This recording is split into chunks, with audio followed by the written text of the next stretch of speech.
Don't let people, nah, don't let the host parents make you feel like your feelings aren't valid.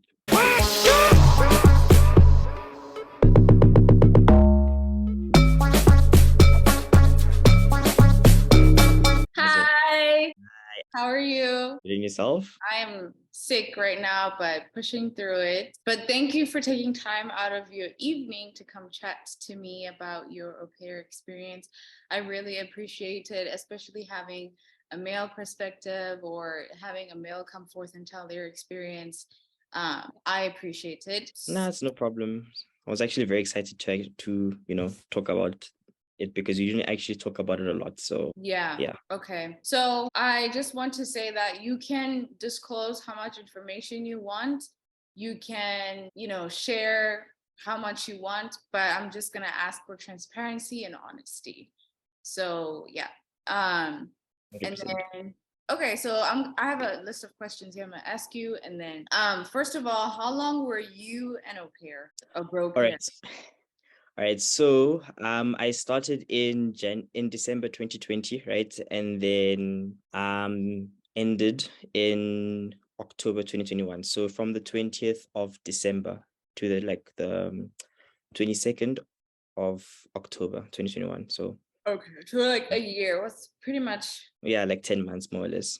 Yeah. Mm. Ooh, I want to know why you finished. Did you rematch and go home? Okay, so what the vibes were, nah, is essentially I did join a family, like my first family. Actually, I had two families, right? So the first family that I went to, like I said, I went to them in December. So after like 4 months of actually like working with them and everything, they decided that nah, it wasn't in our best interest. Well, it wasn't in their best interest that I should stay with them. There was a lot that actually went on there. So I don't know if you actually have the time to actually, talk about that. But then, yeah, because of what happened there, they were like, nah, it's fine if like you need to rematch because of so and so and so. So I had to like find a family, and then I stayed with that family from April 2021 to October 2021. And then I left because I felt that because of the youngest child of the new family, I was in a depressive state because he was constantly disrespectful and wasn't mindful of everything. And I also didn't feel like I didn't have any support from the family because you know how like last borns are as well. So you tell the parents that, hey, Marine, that this person's doing nonsense. They're like, now engage with him, you know, basically not being helpful. So I honestly was like, okay, cool. I'm in a depressed state. This child is not going to change. So I should rather just come home. And I'm not a person who was homesick. Like I don't get homesick anyway. So I was like, for me to get to the point, basically. So yeah, it was a Wow. lot. Yeah. Wow. How did you find out about the program? All right. So from my church, now I'm friends with two sisters, right? So the older one, she was an au pair when she was in her 20s, like her young 20s. And then her younger sister, she became an au pair as well. So I found out from the older sister that, hey, there's like a whole au pair program where like you take care of kids, you go to America, you travel. So I found out about it in 2016, right? A year after I matriculated. And then I actually applied, but then they're like, now you actually need to get like a license and stuff. And not to swim. I still do not to swim, but they're like, okay, cool, just get a license. And then I got a license in like 2020, and then I got my life together then, and I was like, let me just do it now or never. So, what would you say was the most difficult part of the au pair experience? I think the most difficult part is having to assimilate to how things are there in America, right? Because of the different culture that there is. Because you know how South African culture is here. You've been raised here, so you know how the vibes are here. So having to move from what I know, right? Like literally what I know to like a new country, new parents, new cultures and everything, especially when it came to the discipline of, the child, because in my first host family, child number two, he had ADHD and developmental delays. So so having to learn how to discipline that and like go around that as well. So just like assimilation, especially in the first few months of actually like moving to America and stuff. Was the experience anything you'd imagined? Yes and no, because on the one hand, there's the whole traveling experience, and you're like, you're in America now. So literally, it's literally what you have imagined, like because of what you see on TV as well, like when it comes to the traveling experience. But coming to the work experience, like the actual experience of like dealing with, working with children and everything. And especially because, I've been working in youth ministry since like 2011 as well. So I've been working with teenagers like for a very long time. So and I honestly thought that that was like what that would prepare me for, what was them. It did not. Like literally, it did not. So yeah. I don't want you to feel like you have to address anything traumatic if you don't want to, but I do think it's important to ask, did you or anyone you know in the au pair world face any abusive behavior, being overworked, verbal abuse, manipulation, etc.? I wouldn't necessarily per se, okay, I wouldn't say it would go as far as abuse, right? But there was definitely questionable behavior, right? For example, and I don't mind sharing, like it happened like 2 years ago. So so I can be totally transparent with you and stuff. So like 2 years ago, right? It you just it on like or like you just feel like you have to step on like you need to like walk on eggshells with them, because I honestly felt like I couldn't express my emotions and the way that I felt, because the moment you do that, then oh my word, no, this person doesn't like us.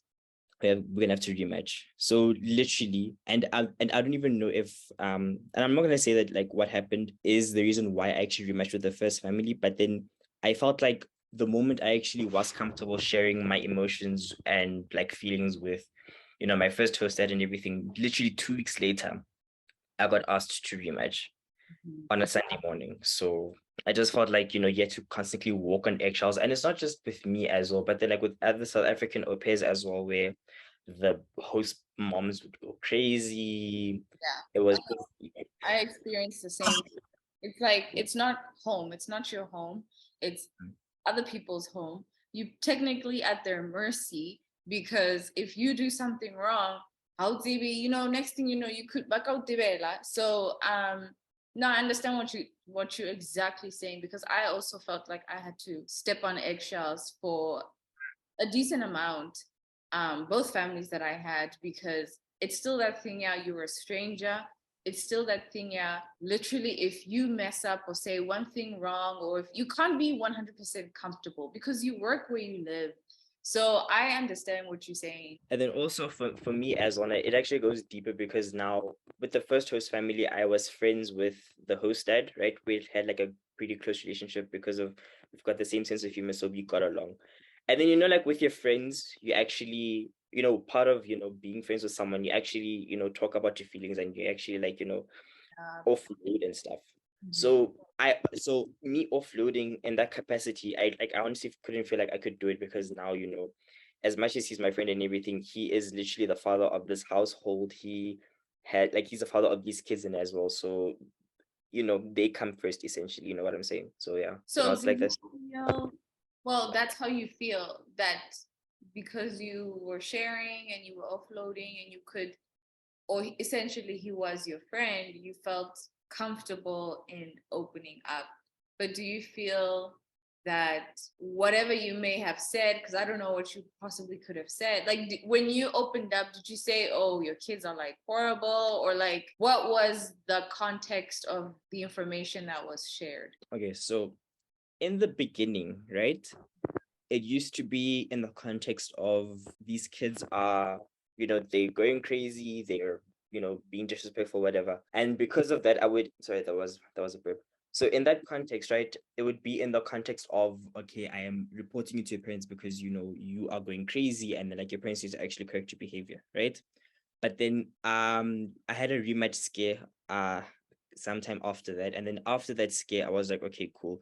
I need to be more careful with like the things, like the way they actually speak about these kids. So now from that moment on, it turned into a thing of, it turned into a more venting kind of situation where, I just came to like I just go to him and be like, oh my word. So Ezra, he was being difficult today. Like wanted to beat up his brothers and everything, and so it was always in the context of venting in that Right. situation. Yeah. Okay. Do you, so as a bro pair, I quickly want to dive into your concerns that you may have had in the beginning starting the program. Did you have Mhm. any concerns at all? What were you wary about? I just feel like more transparency, right, from both sides of, the whole spirit, like the whole host family slash, au pair thing. Because like how people say like now communication is like the best thing ever for relationships. Right. Exactly. Because yeah, the first time I spoke to the family, right? They didn't disclose on their website that okay, so they did say that now like child number two has some difficulties. That's what they said, some difficulties. Yeah. But The when I least dated, part. but then like when I zoomed with him like sometime after that, then the mom was like, oh, by the way, my child has ADHD and developmental delays. So I just feel like, okay, it's good that you're telling me now, but then like it would have been helpful for you to actually tell me this on the like it would have been helpful if you actually put this on the profile, right? Right. And ironically enough, after she actually like after actually rematched and everything, then that's when she was like, okay, cool, I'm gonna put my entire family history on there. And then she was very, very explicit. Yeah, I think that's the word. She was very clear of what the boy was like suffering with and stuff. But I mean, like, were you nervous that you were not gonna find a family because you're a guy? I know that a lot of bro pairs, they might be concerned that we thinking this family might, most families maybe don't want a girl. I mean, a guy, they might prefer a girl. But you were just like, whatever, like we're just gonna see and then go through it. Yeah, I was definitely nervous about that.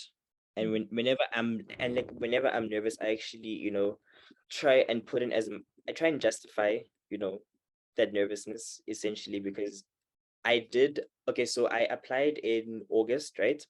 And then I finished my application around like the end of August. And then I didn't have and then like I only had two connection requests from like families the first the first day of August, like the first day of September, and then like towards the end of September. Out of so I was I was definitely actually worried about like not finding a family Mhm. because of how scarce it is. I'm just grateful that with the kind of information that I like with the qualifications that I had, I was actually I could actually get a family in that way.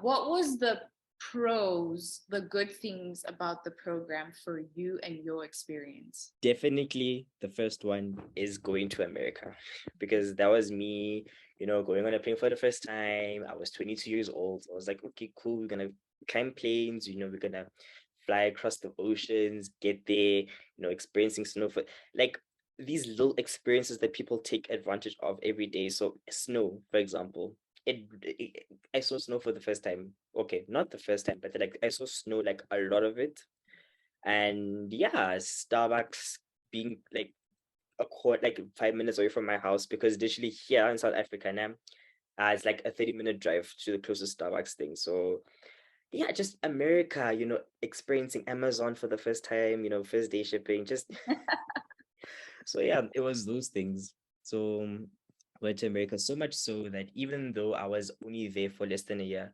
I actually want to go back now because I actually have plans of applying to international like being an international student, getting the money, going back because I'm like okay cool. I've seen America.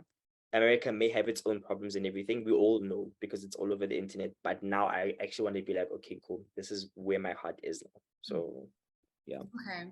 And what are the cons? What are the negative things about the program, in your opinion, based on your experience? You never know what's gonna happen. Like you honestly never know what's gonna happen because everything could look good on paper. If it like people could have like they could have the best portfolio on there. It could literally be the best thing on there, but then you never know what's gonna happen until you're actually in the deep end. Because it could turn into the best year of your life, or maybe even two if you actually want to extend, or it could be the worst year of your life, and then you want to leave 3 months in because it's horrible and it's actually very sad that how that people have this perception about like au pairing and like going there and it's perfect and everything, but then like as soon as they get there, then Americans want to show them flames. Not even a month into the program and already show them flames essentially. Mhm. Oh yeah. Um, what would you tell anyone considering becoming an au pair? Be very careful. Like, be very careful about your decision. Make sure that you have done the proper research and actually think about what you're doing. Mhm. It's always good to have like opinions about like opinions from everyone else. And what's nice about 2023 now is a lot of people, like you'll know at least like two or three people that have actually au paired. So it's always a good thing to actually do your own research online and then ask them, like ask the old au pairs and then see how get their opinions from them. Actually think about what you're doing, and then once you've fully understood what is happening, then that's when you can actually enter Mhm. the program, I feel like. Mhm. Mm. And what would be your advice to a au pair? Okay, so it might take time for you, like it might take time for you to actually find a family, right? Mhm. But just be patient, because the right one will actually will come. Because I know like this is one bro pair person who it took him like 18 months to actually from starting the application to like I think it's 18 months, I'm not sure about that, but there was a crazy long time from the time he actually started applying to finding a family and then actually going, and that was the best family for him because now they have lifelong relationships. So just have patience in the procedure. Well, those were all the questions I had. I do want to like a little bit. I mean, I know you already told me about like the families you had and whatever, Mm. but were you in any capacity like asked to work over your time? Were you, I mean, you did mention that you felt like you weren't supported with whatever issues you had going on with the kids. Did you have all boys or did you have girls too? I had all boys for both families. Okay. Well, those were the questions I had. Did you have anything else to add on top of what you added or? Mm, not really. No, Mhm, nothing on my side. mhm, Just be very careful of your decision of like au pairing. Make sure that you've actually done like the proper research, and then once you've decided, then take the first step, mhm. because it could be the best day of your life or it could be the worst of your life. So just be Right. very. But other than that, thank you so much for taking time out of your evening, night to come chat to me. I really appreciate having your insight. Sounds good. I appreciate your honesty and your transparency about your um, experience. And I really do wish you the best of luck with your future endeavors. And you got this. Thank you. Thank you. Oh, also, I forgot to mention something on the whole au pair thing. Okay. Don't let people, yeah, don't let the host parents make you feel like your feelings aren't valid. Especially, don't, don't, because there be many a times where I'm thinking to myself, like, nah, like because naturally I'm a very dramatic person, so clearly one thing will be amplified times 10, but they're like, honestly, but I can also look at something and just be like, okay, cool, I'm looking at it from an objective perspective, and this is why, right? Mhm. And yeah, I just feel like that was the cause of because now the first host family, we're not talking like we haven't said a single word to each other since I moved out last year. And well, and that was very tough as well. So, and I'm not talking to the second host family because I just feel like they didn't take my feelings into consideration. So what's important, what's important is that just make sure, don't let them invalidate your feelings, Mhm. no matter how small it seems. Just don't let them invalidate your feelings as well. Mhm. Did you feel supported by your LCC in any way? Okay, so total transparency now, and I'm not gonna it's not because I'm dragging people now, but I've had 3 LCCs in the time that I was there, and I honestly felt like the last one that I had was the most competent one. Because the first one, the one that was with the host family that doesn't talk to me, like my first host family, right? It honestly felt like she just wanted to be your friend. And in that, nah, I also feel like she was in cahoots with the first host family, because the first time they wanted me to rematch, nah, this was like in February. And like there's a whole rematching step. Like, you're supposed to talk to the party's supposed to talk to, the LCC, and then come to a solution. If that doesn't work, then that's when you go into rematch. Now, literally, we hit the first. Okay, granted, I had a meltdown, so so I could have handled that bit on my side. But they literally told this LCC, like, hey, McLaren had a meltdown. We wanna rematch with him, and then they want to tell me that they want to rematch. So clearly, the things are not, like, the signs are not they're not missing. And then also, the second time I actually did a rematch and stuff, you know I told I told her information about me moving out and stuff, and I actually planned on telling the host family as well, because obviously I'm not just gonna dip, because I'm a responsible person. She literally told them what I shared with him, because now a Sunday evening, I'm getting water from the fridge, and then literally my old host is like, so I hear that you're moving out on Sunday. I heard you moving out the next day. I hadn't told them anything. I told people here at home, and I told the LCC. I didn't even tell people, I didn't even tell like other au pairs here in America. So clearly, It was her. yeah. And then the second LCC, she only worked with me for a couple of weeks because she had to move away anyways. So I can't really have like a professional opinion on her. But then the last LCC that I had, she definitely knew what she was doing, Shane. Like, definitely, definitely, definitely. And I loved it. I loved it. I loved, having a competent person there, to help you out and stuff. And very objective as well. So Sounds like you had an experience. Yeah. But I hope that you are well now, and that experience, like, you've healed from it and moved on to better things. But other than that, once again, thank you so much for sharing and taking time out of your evening. no problem. Thank you for taking out your time to speak to me. Of It course. was very nice talking to you. Thank you. And okay, have a good night. Bye. Bye.